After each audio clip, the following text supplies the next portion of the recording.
At ACRO Automation Systems, we provide custom manufacturing solutions to customers worldwide. This video shows a dual robot spot welding cell. The wireframe pieces are manually placed into the fixturing. The parts are automatically clamped in place and the positioner rotates to the robot weld position.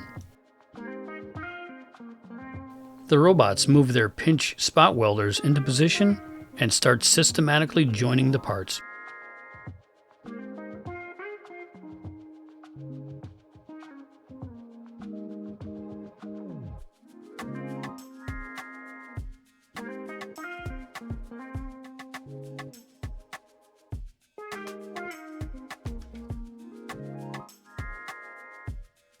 The positioner will work in tandem with the robots to get the best access to the welds.